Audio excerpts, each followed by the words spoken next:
ഇസ്രായേൽ-ഇറാൻ സംഘർഷം രൂക്ഷമാകുന്നതിനിടെ ഇറാൻ പ്രസിഡന്റുമായി ചർച്ച നടത്തി പ്രധാനമന്ത്രി നരേന്ദ്രമോദി. നിലവിലെ സ്ഥിതിഗതികൾ ആരാഞ്ഞ മോദി ആക്രമണങ്ങളിൽ ആശങ്ക രേഖപ്പെടുത്തി. നയതന്ത്ര മാർഗങ്ങളിലൂടെ അടിയന്തരമായി സംഘർഷം അവസാനിപ്പിക്കണമെന്ന് മോദി ആവശ്യപ്പെട്ടു. അശ്വിനി എസ് ഉണ്ട് വിവരങ്ങളുമായി. അശ്വിനി, എന്തൊക്കെയാണ് പ്രധാനമന്ത്രിയുടെ എക്സ്പോസ്റ്റ്?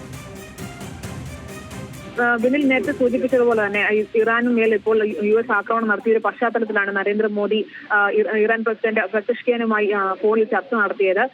ഇറാനിൽ നിലവിലെ സ്ഥിതിഗതികൾ ആരാഞ്ഞ പ്രധാനമന്ത്രി നരേന്ദ്രമോദി ആക്രമണങ്ങളിൽ ആശങ്കയും രേഖപ്പെടുത്തി. പ്രശ്നം മേഖലയിലെ സംഘർഷം ലഘൂകരിക്കാൻ അടിയന്തര നടപടി വേണമെന്ന ആവശ്യം ചർച്ചയിൽ മോദി ഉന്നയിക്കുകയുണ്ടായി. ഇത് സംബന്ധിച്ച് ചർച്ചകളിലൂടെയും അതുപോലെ തന്നെ മറ്റ് നയതന്ത്ര മാർഗങ്ങളിലൂടെയും മേഖലയിൽ സമാധാനം കൊണ്ടുവരണം, പ്രശ്നം അവസാനിപ്പിക്കണം എന്ന തരത്തിലുള്ള പരാമർശങ്ങളും അദ്ദേഹം ഈ കൂടിക്കാഴ്ച നടത്തുകയുണ്ടായി.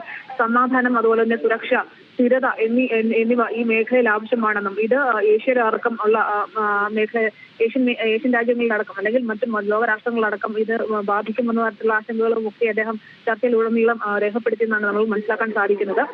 നേരത്തെ ഇത് സംബന്ധിച്ച് ഇന്നലെയാണ് US ഇത്തരത്തിൽ ഇറാന്റെ 3 ആണവ റിയാക്ടറുകളിലേക്ക് അത്തരത്തിൽ വ്യോമാക്രമണം നടത്തിയത്.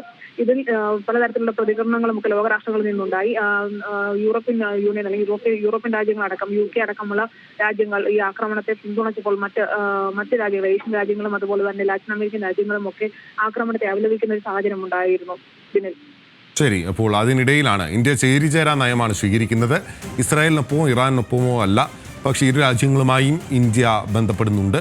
യുദ്ധം അവസാനിക്കട്ടെ എന്നുള്ളതാണ് ഇന്ത്യ ആഗ്രഹിക്കുന്ന കാര്യം. അത് പ്രധാനമന്ത്രി നരേന്ദ്രമോദി മസൂദ് പെസഷ്കിയാൻ ഇറാൻ പ്രസിഡന്റിനെ അറിയിച്ചിരിക്കുന്നു. നേരത്തെ ബെഞ്ചമിൻ നെതന്യാഹുവുമായി ഉൾപ്പെടെ ഇന്ത്യ പ്രധാനമന്ത്രി നരേന്ദ്രമോദി സംസാരിച്ചിരുന്നു.